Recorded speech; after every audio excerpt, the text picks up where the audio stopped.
నమస్కారం. ప్రేక్షకులందరికీ శుభోదయం.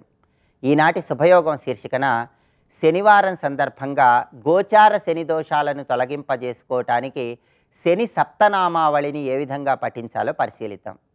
ప్రధానంగా శని భగవానుడు రాశిపరంగా ఏలిన నాటి శని, అష్టమ శని, అర్ధాష్టమ శని, కంటక శని, సప్తమ శని, వ్యయ శని ఇలా రకరకాలుగా ఇబ్బందులు కలిగింపజేస్తూ ఉంటాడు. అయితే ఏలిన నాటి శనిని శని 7.5 అనే పేరుతో పిలుస్తారు. ఇది 7.5 సంవత్సరాల పాటు ఉంటుంది.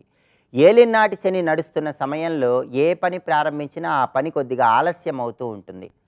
ఆ ఆలస్యాన్ని అధిగమించటానికి, తలపెట్టిన పనులు దిగ్విజయంగా పూర్తి చేసుకోవటానికి ఏలిన నాటి శని దశ నడుస్తున్నప్పుడు శని సప్తనామావళిని పఠించాలని ప్రామాణిక గ్రంథాల్లో చెప్పారు.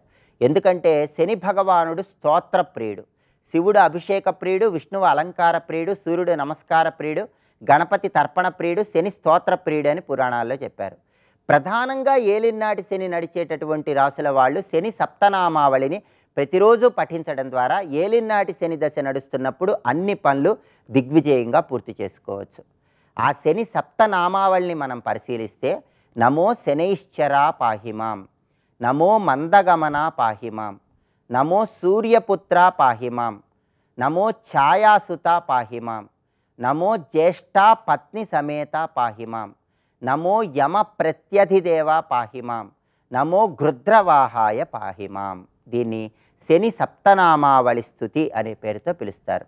ఇక్కడ శనైశ్చర మెల్లగా సంచరించే స్వామికి నమస్కారం, మందగమన నెమ్మదిగా సంచరించే శని భగవానుడికి నమస్కారం, సూర్యపుత్ర ఛాయాసుత సూర్యుడి కుమారుడైనటువంటి ఛాయాదేవి కుమారుడైనటువంటి శని భగవానుడికి నమస్కారం, జ్యేష్ఠ పత్ని సమేత తన భార్య అయినటువంటి జ్యేష్ఠాదేవితో కూడి ఉన్నటువంటి శని భగవానుడికి నమస్కారం, నమో యమ ప్రత్యధిదేవ అంటే ప్రతి గ్రహానికి కూడా అధిదేవత ప్రత్యధిదేవత ఉంటారని మంత్రశాస్త్రంలో చెప్పారు. శని భగవానుడికి యముడు ప్రత్యధిదేవుడు కాబట్టి యముడు ప్రత్యధిదేవుడుగా ఉన్నటువంటి శని భగవానుడికి నమస్కారం, గృధ్రవాహాయ అంటూ కీర్తిస్తున్నాం. అంటే శని భగవానుడికి కాకి వాహనంగా ఉంటుంది, గ్రద్ద వాహనంగా ఉంటుంది. దక్షిణ భారతదేశంలో శని భగవానుడిని కాకి వాహనం మీద సంచరిస్తున్నట్లుగా అందరూ ప్రార్థిస్తూ ఉంటారు. ఉత్తర భారతదేశంలో గ్రద్ద వాహనం మీద సంచరించే శనైశ్వరుణ్ణి ఆరాధన చేస్తూ ఉంటారు. కాబట్టి శని సప్తనామావళిని ఏలినాటి శని నడుస్తున్నప్పుడు ప్రతిరోజు కూడా 8 సార్లు పఠించినట్లయితే ఏలినాటి శని దశలో అన్ని రకాలుగా విజయప్రాప్తిని సిద్ధింపజేసుకోవచ్చు. ప్రస్తుతం మకర, కుంభ, మీన రాశుల వాళ్ళకి ఏలినాటి శని దశ నడుస్తోంది. మకర రాశి వారికి ఏలినాటి శని ఆఖరి దశలో ఉంది. మీనరాశి వారికి ఏలినాటి శని మొదటి దశలో ఉంది. కుంభరాశి వారికి ఏలినాటి శని మధ్య దశలో ఉంది. కాబట్టి ఈ 3 రాశుల వారు శని సప్తనామావళిని ప్రతిరోజు కూడా పఠించడం ద్వారా శని భగవానుడిని సులభంగా ప్రసన్నం చేసుకొని సమస్త శుభాలను సిద్ధింపజేసుకోవచ్చు. రేపటి శుభయోగం శీర్షికన ఆదివారం సందర్భంగా ప్రత్యక్ష సాక్షీభూత దైవమైనటువంటి సూర్య భగవానుడి అనుగ్రహాన్ని సిద్ధింపజేసుకోవటానికి ఆదిత్య హృదయాన్ని ఏ విధంగా పఠించాలో పరిశీలిద్దాం. నమస్కారం.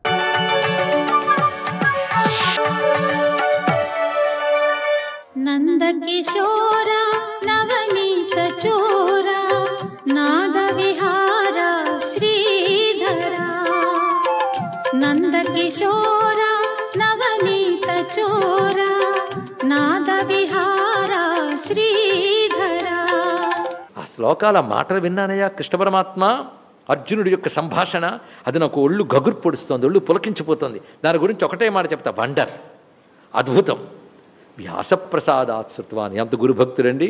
వ్యాసప్రసాదం వల్ల నేను విని ఏది విన్నాను, ఏతద్ గుహ్యం అహం పరం, అత్యంత ఉత్కృష్టమైన గుహ్యమైన శాస్త్రాన్ని విన్నాను. ఎవరి వల్ల తెలుసా? విన్నదానంతరికి పేరు ఒక్కటే, యోగం. యోగం అంటే జ్ఞానం, పరమాత్మ ప్రాప్త్యుపాయం, పరమాత్మని పొందే ఉపాయం పేరు యోగం. యోగం ఎవరి ద్వారా విన్నానో తెలుసా? ఉపాయాలకు ఈశ్వరుడి ద్వారా విన్నానయ్యా. యోగం యోగేశ్వరాత్ కృష్ణాత్, యోగేశ్వరుడిని కృష్ణుని ద్వారా విన్నాను. సాక్షాత్ కృష్ణాత్మలు ఇక్కడ. ఎవడు యోగేశ్వరుడో, ఇన్ని యోగములు ఏ పరమాత్మని చేర్చుతాయో ఆ పరమాత్మ చెప్పాడయ్యా. అంత గొప్ప విషయం ఇక్కడ. ఆ పరమాత్మ సాక్షాత్తుగా చెప్పినటువంటి విషయాన్ని నేను విన్నాను. యోగం యోగేశ్వరాత్ కృష్ణ సాక్షాత్ కథయత స్వయం. భగవద్గీత చివరి అధ్యాయంలో చివరి 4 శ్లోకాలు కూడాను సంజయుడు అనుభూతి. రాజన్ సంస్మృత్య సంస్మృత్య సంవాదమేమో అద్భుతం కేశవార్జునయో పుణ్యం హృష్యామి చ ముహుర్ముహు. ఆహా, కేశవార్జునుల యొక్క ఈ సంవాదం అద్భుతం. దానిని విని సంస్మృత్య సంస్మృత్య విని వదిలేయడం కాదు, మాటి మారికి సంస్మరణ చేసి హృష్యామి హృష్యామి. మరి రెండుసార్లు అనలేదండి మీరు అన్నారు అంటే ముహుర్ముహు అన్నాడు. మాటి మాటికి ఆనందిస్తున్నానయ్యా. వాళ్ళు ఆడిన మాటలు తలంచుకుంటూ మాటి మాటికి నేను ఆనందిస్తున్నాను.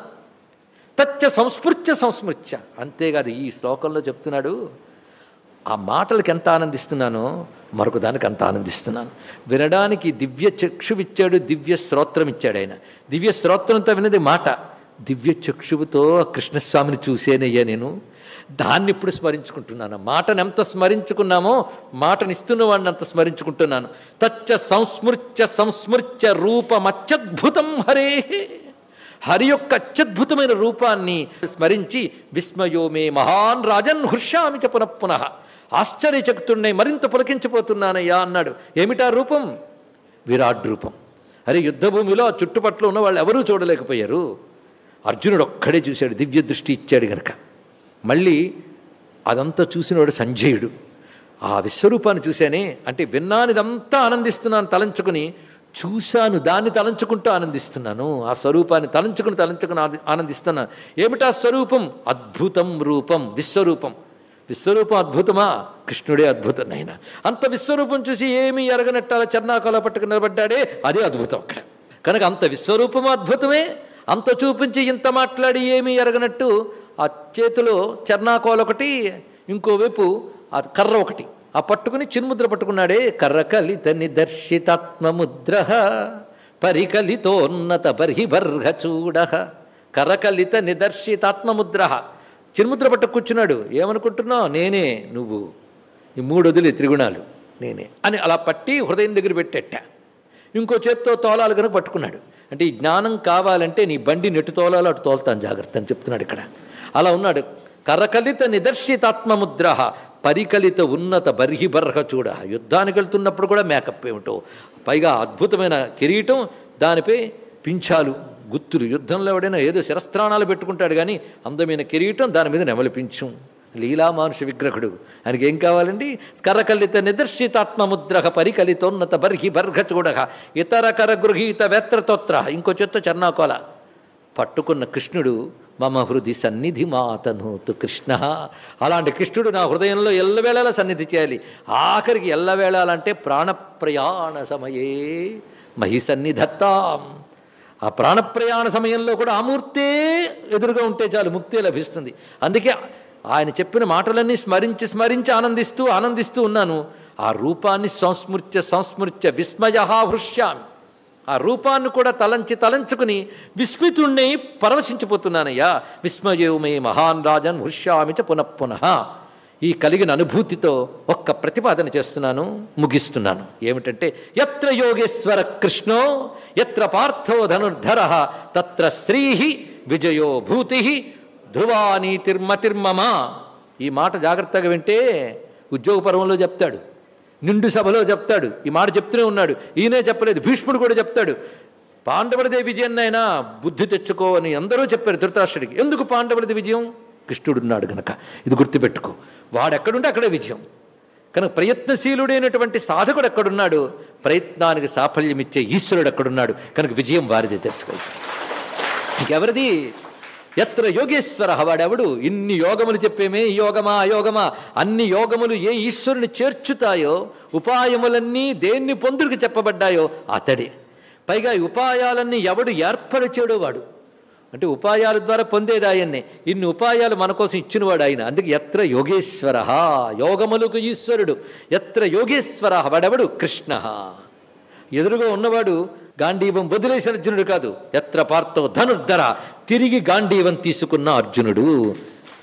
అంటే ప్రయత్నశీలుడైనటువంటి సాధకుడు, ప్రయత్నశీలుడైన సాధకుడు, చతికిలబడ్డ సాధకుడు కాదు. ప్రయత్నశీలుడై కర్మనిష్ఠుడై శరణాగతుడైనటువంటి భక్తుడు. వీళ్ళిద్దరూ ఎక్కడుంటారో అక్కడుండేవి. తత్ర శ్రీహి విజయ భూతి. అక్కడే సంపదలుంటాయి, శోభ ఉంటుంది, విజయాలుంటాయి, ఐశ్వర్యాలుంటాయి. అన్నిటికీ మించి ధ్రువా నీతి, సుస్థిరమైన నీతి ఉంటుంది. నీతి అంటే నడవలసిన పద్ధతి, పొందవలసిందేదో పొందించేదే నీతి. అది ఉంటుంది సుమా. ఇంకేం కావాలండి ఇక్కడ? ఇవన్నీ ఎక్కడుంటాయి? వీళ్ళిద్దరు ఉన్న చోటు ఉంటాయి. కానీ వాళ్ళిద్దరినీ ఎల్లవేళలా మనస్సులో ధ్యానం చేసుకోవాలి. ఎవరిని? ఒకవైపు ఆత్మజ్ఞానమే తానైన మూర్తి, ఆత్మజ్ఞానాన్ని పొందడానికి కావలసిన కర్మయోగమే తానైన సాధకుడు. ఈ రెండూ కలిసి ఒక చోట ఉన్నాయి ఇక్కడ. అది తలంచుకో అంటున్నాడు ఇక్కడ. సర్వప్రయత్నములకు గమ్యమైన వాడు, సర్వప్రయత్నములు చిత్తశుద్ధితో ఈశ్వరాత్మబుద్ధితో చేసేవాడు. ఈ రెండూ ఉంటే అక్కడ తప్పకుండా సంపద, ఐశ్వర్యము, నీతి లభిస్తుంది. ఓం శాంతి శాంతి శాంతి అని చెప్పబడుతూ ఆ భగవద్గీతామ తల్లికి నమస్కారం చేసుకుందాం. అంబత్వామనుసందధామి భగవద్గీతే భగవద్వేషిణి అని ఆ భగవద్గీతకి, గీతాచార్యునికి మనం నమస్కారం చేసుకుంటూ స్వస్తి.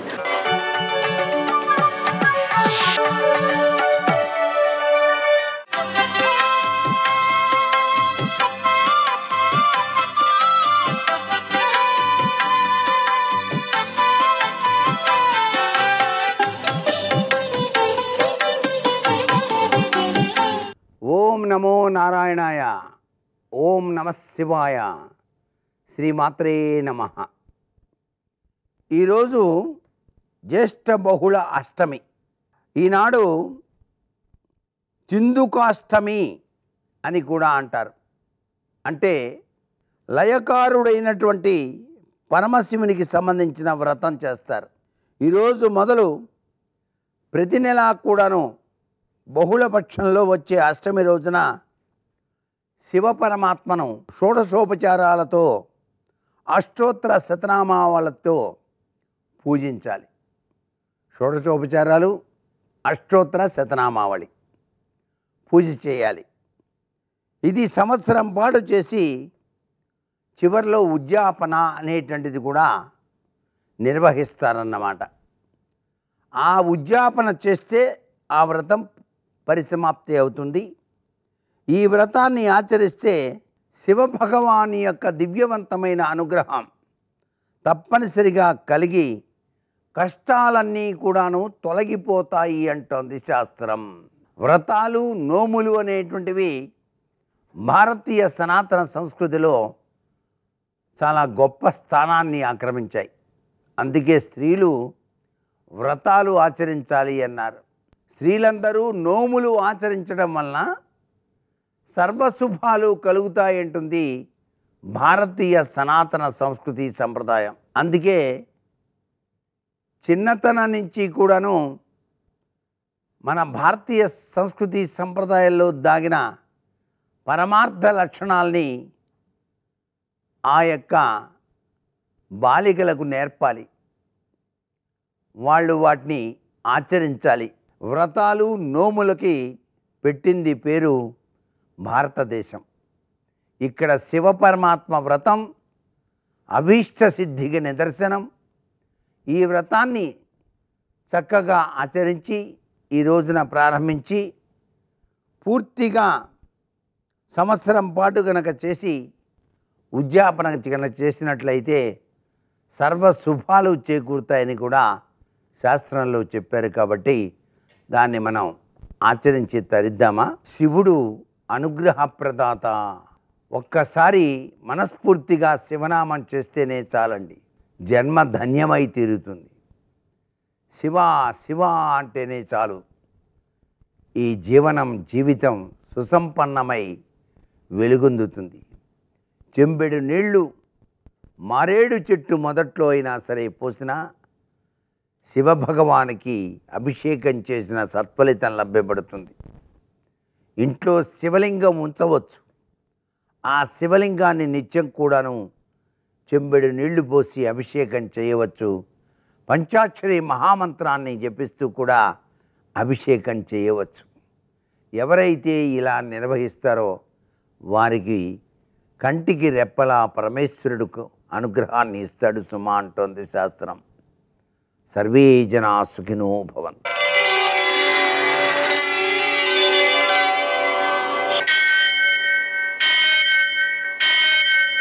సహస్ర सहस्रशीर्षं देवं विश्वाक्षं विश्वशम्भुवं विश्वं नारायणं देवमक्षरं परमं पदं विश्वतः परमां नित्यं विश्वं नारायणगुं हरिं विश्वमेवेदं पुरुषस्तद्विश्वमुपजीवति पतिं विश्वस्यात्मेश्वरगुं शाश्वतगुं शिवमच्युतं नारायणं महाज्ञेयं विश्वात्मानं परायणम्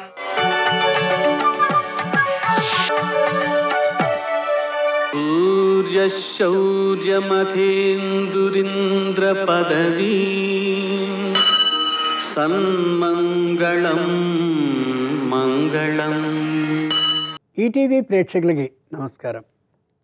ఈశానాం జగతోశ్చ వెంకటపతేర్విష్ణోః పరాం ప్రేయసీం తద్వక్షస్థల నిత్యవాసరసికాం తక్షాంతి సంవర్ధినీం పద్మాలంకృత పాణి పల్లవయుగాం పద్మాసనస్థాం శ్రియం వాత్సల్యాది గుణోజ్వలాం భగవతీం వందే ముకుంద ప్రియాం.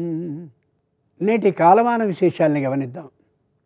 స్వస్తి శ్రీచాంద్రమాన క్రోధినామ సంవత్సరం ఉత్తరాయణం గ్రీష్మ ఋతువు జ్యేష్ఠమాసం బహుళపక్షం శనివారం సూర్యోదయం 5:48 సూర్యాస్తమయం 6:50 తిథి అష్టమి మధ్యాహ్నం 2:20 వరకు, తదుపరి నవమి. నక్షత్రం ఉత్తరాభాద్ర ఉదయం 8:49 వరకు, తదుపరి రేవతి.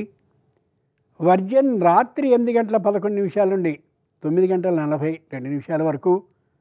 దుర్ముహూర్తం ఉదయం 5:49 నుండి 7:33 వరకు. అమృత ఘడియలు రాత్రి తెల్లవారుజామున 5:17 నుండి రేపటి రోజు ఉదయం 6:48 వరకు. ఇక రాహుకాలాన్ని చూస్తే ఉదయం 9 గంటల నుండి 10:30 వరకు. అష్టకవర్గ రీత్యా శుభప్రదమైనటువంటి కాలం ఉదయం 11 గంటలకి. ఇక నేటి విశేషం, శనివారం నాడు అయ్యవారితో పాటు అంటే వెంకటేశ్వర స్వామితో పాటు అమ్మవారిని కూడా ఆరాధించాలి. ఎందుకని? తద్వక్షస్థల నిత్యవాసరసికాం తత్క్షాంతి సంవర్ధిని. ఏ శ్రీ మహావిష్ణు స్వరూపుడు కలియుగంలో ఉన్నటువంటి ఆ తిరుమల వెంకటేశ్వర స్వామి ఉన్నాడో ఆయన స్థానక రూపంలో అంటే అలా నిలబడే ఉండి, పైగా ఈ వక్షస్థలంలో అమ్మవారి బరువుని కూడా మోస్తూ అలా ఉంటాడో, ఏదో అలా 2 గంటల సేపు ఆయనకి చేయవలసినటువంటి ఆ పవళింపు సేవను చేసి వెంటనే మళ్ళీ లేపేస్తే అప్పటి నుంచి మళ్ళీ మనందరం కోరికల్ని చెప్పుకుంటూ ఉంటే వింటూ ఉంటాడో, ఆ వింటూ ఉన్నటువంటి వెంకటేశ్వర స్వామికి ఇంతసేపు విన్నాను సరైనటువంటి నిద్ర లేదు అనేటటువంటి అభిప్రాయం ఉన్నా తత్క్షాంతి సంవర్ధిని. ఎవరో ఒక భక్తుడో భక్తురాలో ఏవో కోరికల్ని అలా విన్నవించుకుంటూ ఉంటే కొద్ది అలా వేరు విధమైన అసహనాన్ని ప్రదర్శిస్తూ ఉన్నప్పుడు అమ్మవారు, నాథ ఆ అమ్మాయి ప్రార్థిస్తోంది, ఆ భక్తురాలు, మనకు వచ్చే 33,67,77,293లో 94వది ఇదిగో ఈమె కోరికను కూడా విను, అతని కోరికని కూడా విను అని అతనికి సహనాన్ని నిరంతరం కలిగించేటటువంటి తల్లి అమ్మవారు. ఎందరో వచ్చి కోరికల్ని కోరుకుంటూ ఉంటే నిజమైనటువంటి నిద్ర లేనటువంటి వేళ కొద్దిగా అసహనాన్ని ప్రదర్శించేటప్పుడు సహనాన్ని ఆయనకి కలిగించి చెప్తూ ఉండేది ఆమె. 1. 2, ఆ మహానుభావుని యొక్క ఆలయం అలా మూతపడ్డ తర్వాత మనం వెళ్ళి ఆలయం వెలుపలి భాగం నుంచే ఆయన్ని ప్రార్థిస్తే, నన్ను ప్రోవమని చెప్పవే సీతమ్మ తల్లి అన్నట్టుగా ఆ భక్తుడు లేదా భక్తురాలి కోరికలన్నింటినీ విని ఆయన తీరుబడిగా ఉన్నటువంటి సమయంలో ఆయనకి తెలియచేసేటటువంటి తల్లి ఈవిడే. అంచేత అయ్యవారైనటువంటి వెంకటేశ్వర స్వామితో పాటు అమ్మవారిని కూడా ఆరాధించుకున్నట్లయితే తప్పక ఆయనకు ఉత్సాహాన్ని కలిగించి ఆయనకి సరైనటువంటి కాలంలో సమయం సందర్భాన్ని గ్రహించి ఆయనకి ఆనందాన్ని కలిగించి మన కోరికలను తీర్చేది ఆవిడ. ఆ కారణంగా అయ్యవారిని అమ్మవారిని కలిపి ఆరాధించుకోవాల్సినటువంటి రోజుగా శనివారాన్ని తెలియచేసింది శాస్త్రం. నేటి ఆణిముత్యాలు.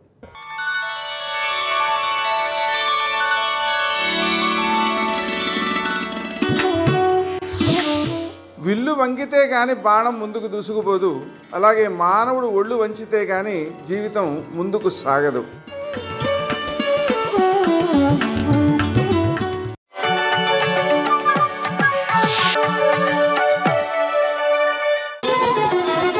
జయ జయ జయ జయ జయ శ్రీ హనుమా, జయ జయ జయ జయ ప్రభుదయ గనుమా. తులసీదాసు గారు బోర్న ఏడ్చారు. ఇంతోటి నా పురాణ పీఠం ఆచమన పాత్ర కోసం రాత్రంతా నించున్నారా రామలక్ష్మణులు ఇద్దరూ కాపు కాయడానికి. కాబట్టి మహానుభావుడు ఆయన ఎవరి కోసం రాలేదు. ఒకానొకనాడు త్యాగరాజస్వామి వారు దక్షిణ దేశంలో వచ్చిందే ఒక్కసారి యాత్రకి. ఓ జమీందారు ఇంటికి వెడితే జమీందారు గారు ఏదో 500 రూపాయలు ఇచ్చాడు. ఇస్తే శిష్యుడు అన్నాడు, మా గురువుగారు డబ్బులు ఇచ్చుకోరన్నాడు. మీ గురువుగారు శ్రీరామనవమి ఉత్సవాలు చేస్తారు కదా, ఉత్సవానికి ఇస్తున్నాడు, ఇది రాముడి కోసం ఇచ్చాను తీసుకోమన్నాడు. రాముడి కోసం ఇస్తే మా గురువుగారి కోసం కాదు కదా, అతను తీసుకుని ఆ పల్లకి బొంత కింద ఎట్టాడు. పల్లకి వెళ్ళిపోతుంది అరణ్యంలో. మరునాడు దొంగలు అట్నుంచి వచ్చారు, అందరూ పారిపోతున్నారు బాటసారులు. ఈ పల్లకి మోస్తుండగా శిష్యుడు అన్నాడు, గురువుగారు మనం కూడా వెనక్కి వెళ్ళిపోదాం అన్నాడు. ఎందుకురా మన దగ్గర ఏముందని, వాళ్ళు వస్తే మాత్రం ఏం పుచ్చుకుంటారు, పో ముందుకన్నాడు. అంటే ఆయన నసిగాడు. ఎందుకు నసుగుతున్నావు అన్నారు. నిన్నటి రోజున జమీందారు గారు 500 ఇచ్చారండి తీసుకున్నానన్నాడు. ఎందుకు తీసుకున్నావు అన్నారు. మీకోసం అని తీసుకోలేదు, రామనవమి ఉత్సవాలకి రాముడి కోసం తీసుకున్నానన్నారు. ఎక్కడ పెట్టామన్నారు. మీరు కూర్చున్న పల్లకీలో మీ బొంత కిందే ఉందన్నాడు. అయితే అది నా డబ్బు కాదుగా రాముడిది కదా. అవును, రాముడు ఇచ్చుకోవాలనుకుంటే దొంగలకి ఇచ్చుకుంటాడు, దక్కించుకోవాలంటే దక్కించుకుంటాడు, నీకెందుకు నాకెందుకు పద. పల్లకీ వెళ్ళిపోతోంది. దొంగలు రానే వచ్చారు. వీడు ఒక్కడు ధైర్యంగా వెళ్ళిపోతున్నాడు ఏమిటంటే పల్లకీ దగ్గరికి అంత దూరం నుంచి కొంచెం దగ్గరికి వచ్చారు.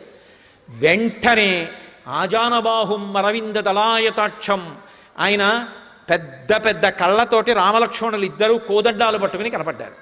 ఎలా? ఆకర్ణాంతము బాణాన్ని లాగి పట్టుకుని ఉన్నారు. వాళ్ళిద్దరూ వెనక్కి తిరిగి పరిగెడుతున్నారు, వీళ్ళిద్దరూ తరుగుతున్నారు.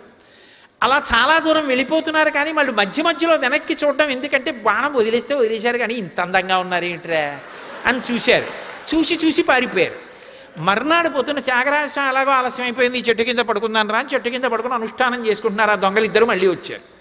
వచ్చి నేల మీద పడి నమస్కారం చేసి, అయ్యా బుద్ధి గడ్డి తిని నిన్న మీ దగ్గర ఏమైనా ఉందేమో దొంగతనం చేద్దామని వచ్చాం, కానీ దొంగతనం ఏం చేయలేదు కానండి, ఎవరో ఇద్దరు మమ్మల్ని చంపడానికి ధనస్సు పట్టుకు బాణాలు పట్టుకుని వచ్చారు. ఎంత బాగున్నారో మీ సేవకులు, మమ్మల్ని కొట్టేశారు కానీ ఒక్కసారి వాళ్ళిద్దరినీ చూపిద్దురు అన్నారు. త్యాగరాజస్వామి దొంగల పాదాల మీద పడ్డారు. రే మీరు అదృష్టవంతులరా, మీకు దర్శనం అయింది, నాకు అవలేదురా ఇంకా. తన భక్తుడిని నమ్ముకున్న వాడిని రక్షించడానికి అంత కిందకు వచ్చేస్తాడు ఆయన. అందుకే వీరరాఘవ విజయరాఘవ. అందుకే మహానుభావుడు రక్షితా జీవలోకస్య ధర్మస్య పరిరక్షిత, రక్షిత స్వస్య ధర్మస్య స్వజనస్య చ రక్షిత. అమ్మ ఏం చెప్పమంటావమ్మా ఆయన గుణాలు?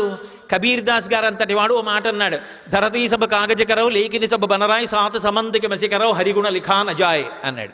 ఈ భూమండలాన్ని అంతటినీ కాగితం చేసి సప్తసముద్రాల్ని సిరా చేసి అరణ్యంలో ఉన్న చెట్లన్నీ నరికి ఆ కలపనంతటినీ చేసి కలం చేసి ఈ సప్తసముద్రాలు తీసుకెళ్లి సిరాగా పోసి భూమిని కాగితం మీద హరి యొక్క గుణములను రాయడం మొదలు పెడితే నాకు ఇవేవి సరిపోవు పదార్థాలు అన్నాడు.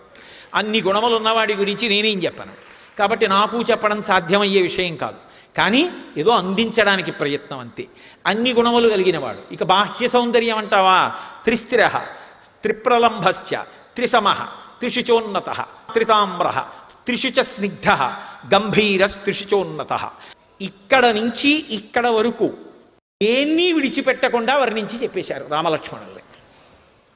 సీతమ్మ తల్లి ఆనందం ఏమని చెప్పమంటారు? ఇన్నాళ్ళకి రామోపాసన చేసి అలా రాముడి గుణములు రాముడి శరీరం అంతా వర్ణించగలిగినటువంటి ఒక ఉపాసకుడు లభించాడు. ఆవిడ ఎంత ఆనందపడిపోయి ఉంటుంది అసలు. అంత సంతోషం పొంది, అంత నమ్మకం పొందింది. ఖచ్చితంగా రాముడి పనుపున వచ్చిన దూతయే. ఇంత నమ్మకాన్ని ఆవిడ పొందింది అన్న తర్వాత అప్పుడు ఒక్క మాట అన్నారు, వానరోహం మహాభాగే దూతో రామస్య ధీమతః రామనామాంకితం చేదం పశ్యదేవ్యంగుళీయకం ప్రత్యయార్థం తవానీతం తేన దత్తం మహాత్మన సమాస్విషి భద్రం తే క్షీణదుఃఖపలాహ్యసి. అమ్మా, నేను వానరుణ్ణి, రాముని యొక్క దాసానదాసుణ్ణి.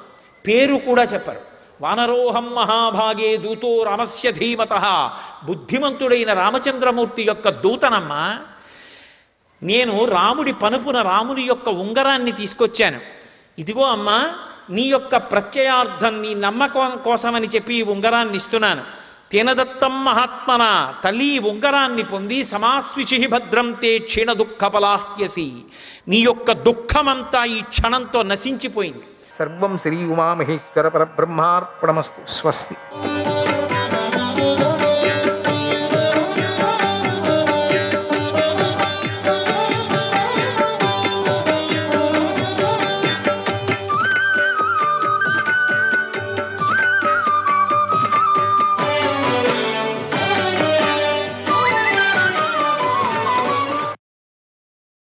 ఒక మహారణ్యంలో ఒక విప్రుడు ప్రయాణిస్తూ ఒక దట్టమైన ప్రదేశానికి వచ్చాడు.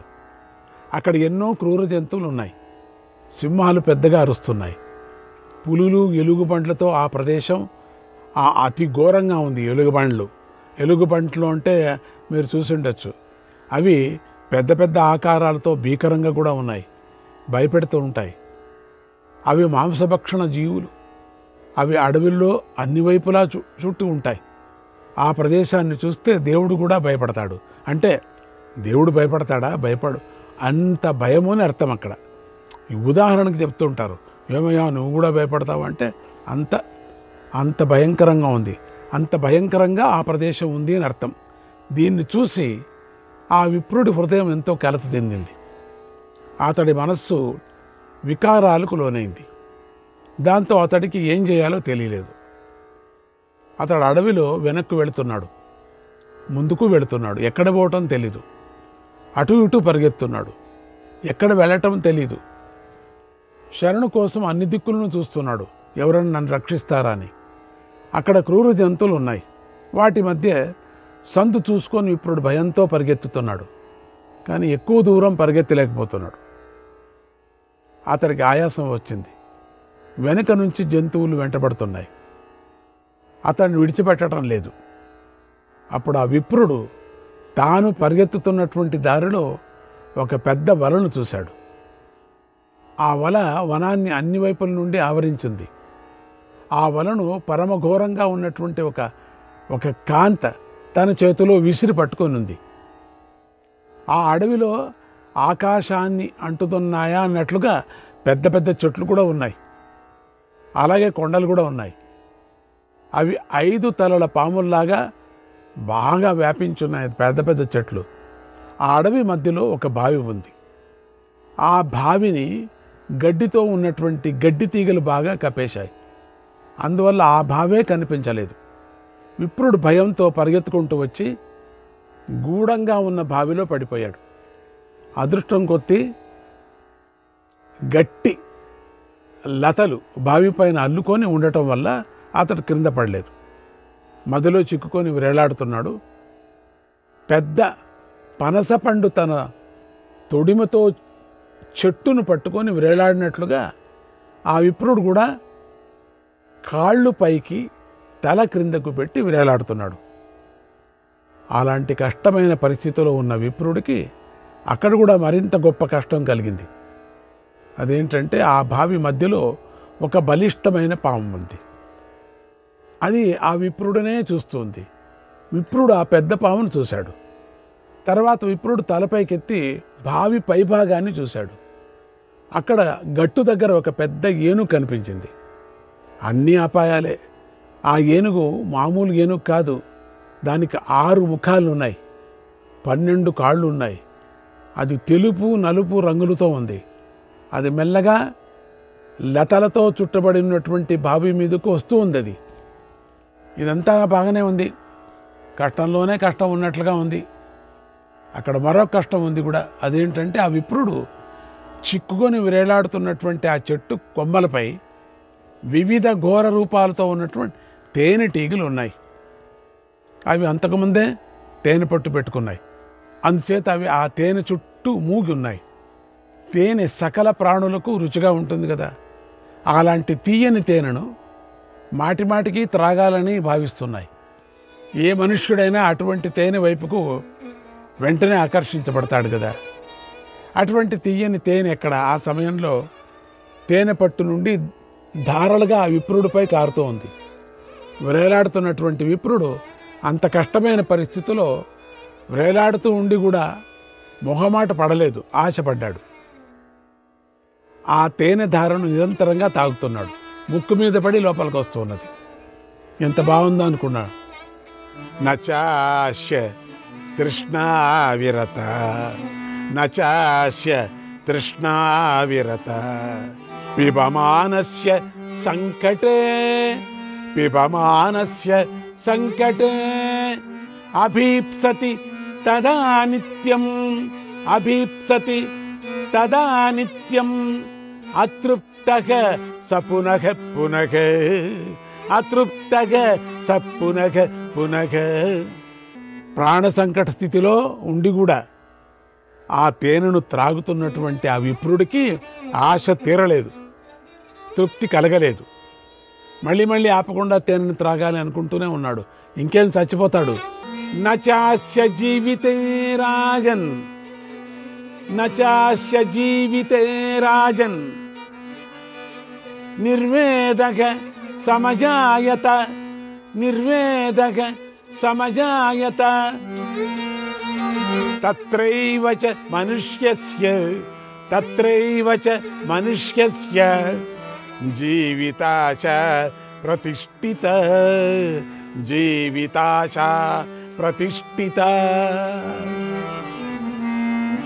ఓ మహారాజా, ఆ పరిస్థితిలో కూడా విప్రుడికి జీవితంపై విరక్తి కలగలేదు. చూడండి, ఇంకేం చచ్చిపోతాడు. ఒకవేళ పైకెక్కితే ఆ ఏనుగు వదలదు. ఒకవేళ ఏనుగు వదిలిందనుకుంటే అక్కడ ఎలుగుబంట్లు, సింహాలు. ఒకవేళ తెగి తెగి కింద పడిందంటే కింద పాము ఎప్పుడు కాటేస్తుందో తెలీదు. పామును తప్పించుకొని పడదామంటే కొసాగా ఉండేటి ఒక పెద్ద బండరాయి, దాని మీద పడినా పగిలిపోతాడు. దీని మీద పక్కన పడినా పాము కాటేస్తుంది.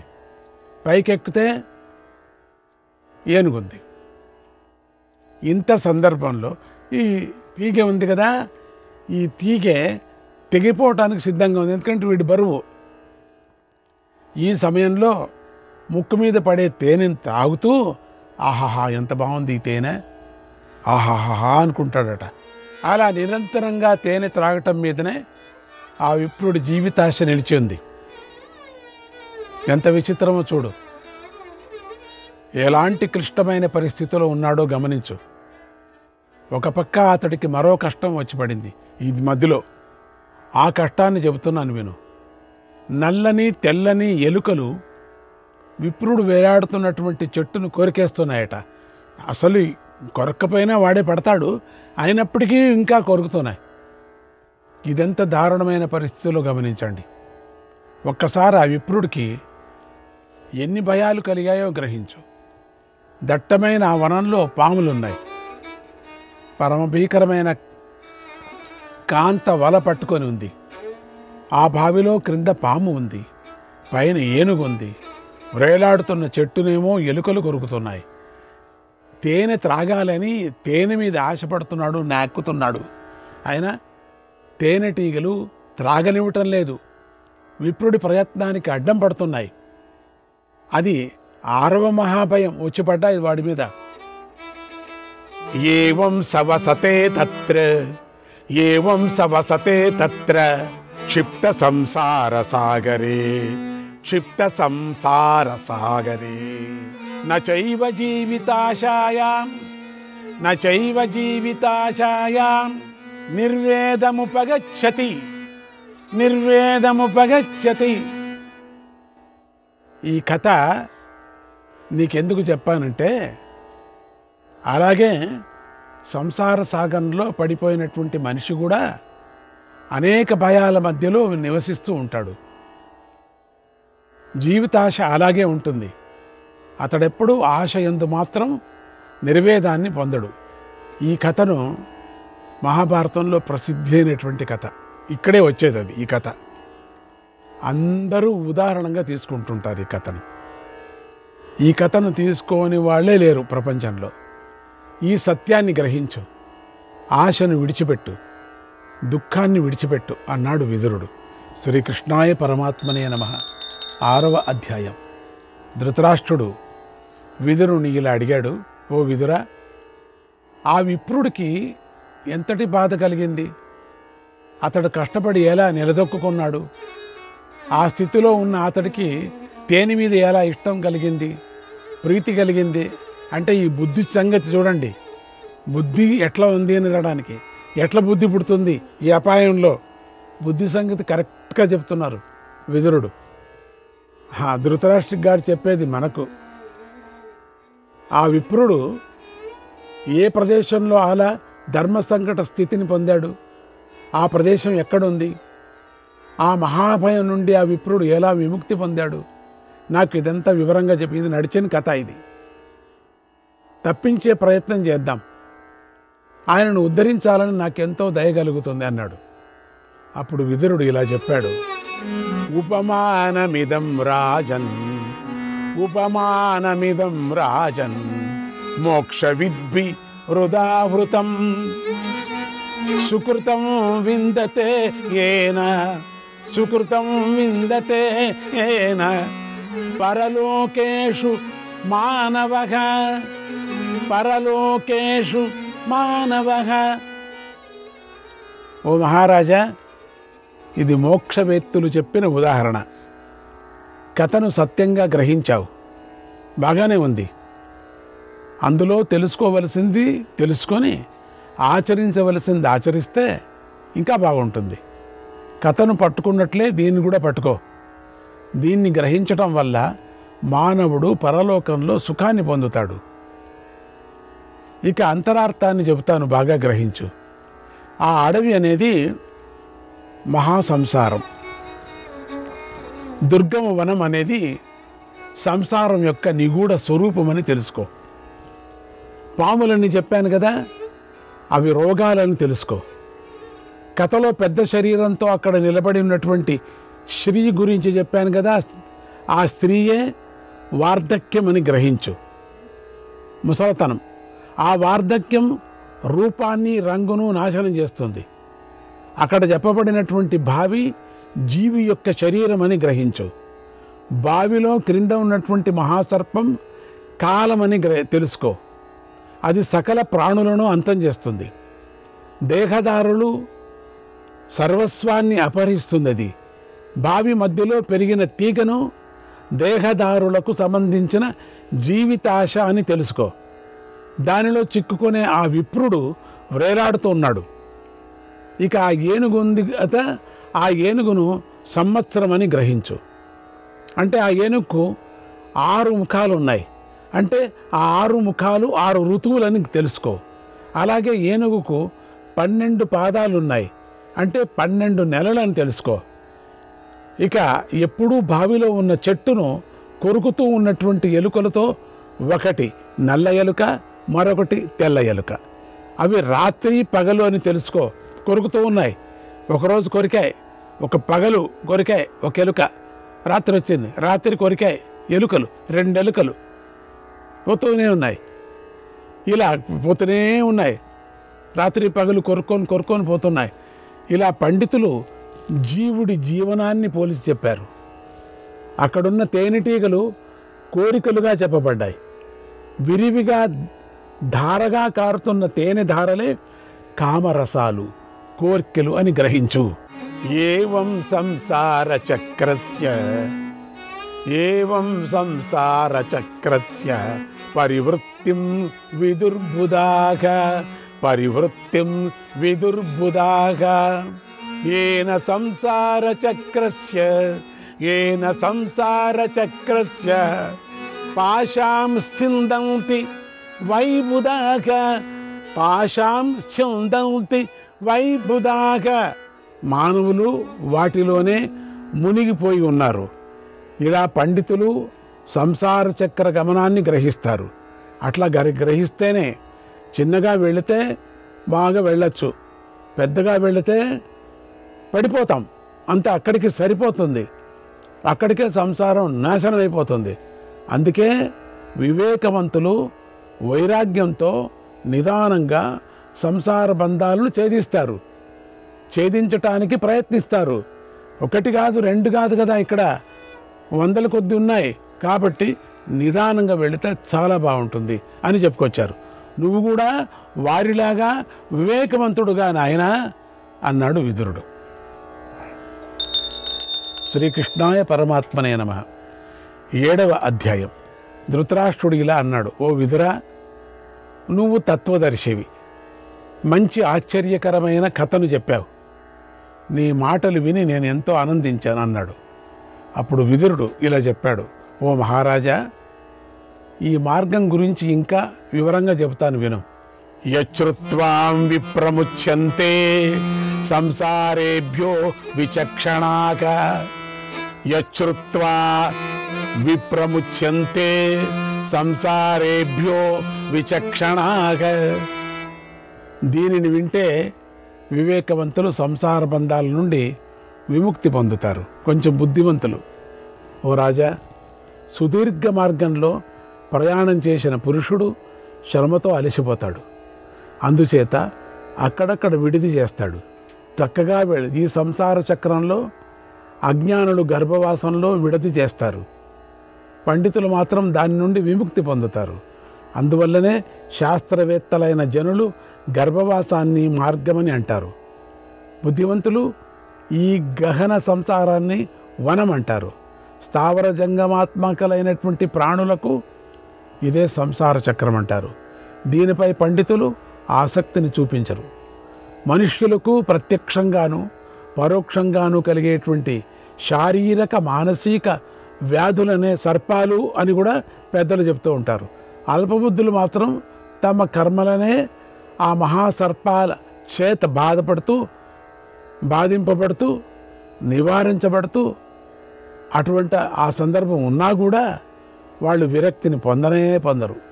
ఓ రాజా, ఈ శరీరము శబ్ద రూప రస స్పర్శాలతో నానా గంధాలతో మధ్య మాంసాలనేటువంటి పెద్ద బురదతో కూడుకొని ఉంది. ఎటు చూసినా ఆధారం లేనిదే ఉంది. శరీరంలో శక్తి ఉండేటప్పుడే దీన్ని తెలుసుకొని వదిలేసేలా. ముసలోళ్ళు అయిన తర్వాత వైరాగ్యం పుడితే ఏం ప్రయోజనం? అట్లా కాకూడదు. శరీరంలో శక్తి ఉండేటప్పుడు, కామక్రోధాలు ఉండేటప్పుడే వైరాగ్యాన్ని నేర్చుకుంటే మీకు మోక్షం కలుగుతుంది. దీని అంతరాత్మ అదేనే. ఈ శరీరమనే బావిలో ఉన్న మనిషి ఆ వ్యాధుల నుండి విముక్తి పొందిన ఆ తరువాత రూపాన్ని నాశనం చేసే వార్ధక్యం మనిషిని ఆవరించి తీరుతుంది. వార్ధక్యం వచ్చిన తర్వాత ఇక చెప్పలేసిన పని లేదు. నడచలేవు, చూడలేవు, వినలేవు, ఏం చేయలేవు నువ్వు అప్పుడు. అందుకని ఇప్పటి నుంచినే కాపాడుకో. సంవత్సరాలు, నెలలు, పక్షాలు, అహోరాత్రులు, పూర్వాపరాలు, సంధ్యలు క్రమంగా రూపాన్ని, ఆయస్సును నాశనం చేస్తాయి. ఇవి కాలానికి ప్రతినిధులు. అవి చేయవలసిన పని అవి చేస్తాయి. అజ్ఞానులు వీటిని గ్రహించలేరు. సకల ప్రాణుల నుదట బ్రహ్మ కర్మలను అనుసరించి వ్రాసి ఉంటాడని పెద్దలు అంటారు. వాళ్ళ ప్రకారంగా నడుచుకుంటారు, వదలరు వాళ్ళు. దానికి ఎదురుగా నిలిచాలా. ప్రాణుల శరీరం ఒక రథం, తత్వమే సారథి, ఇంద్రియాలు గుర్రాలు. భగవద్గీత అంతా ఇదే చెప్పింది. మనస్సు పగ్గాలు. శ్రీకృష్ణాయ పరమాత్మనే నమః.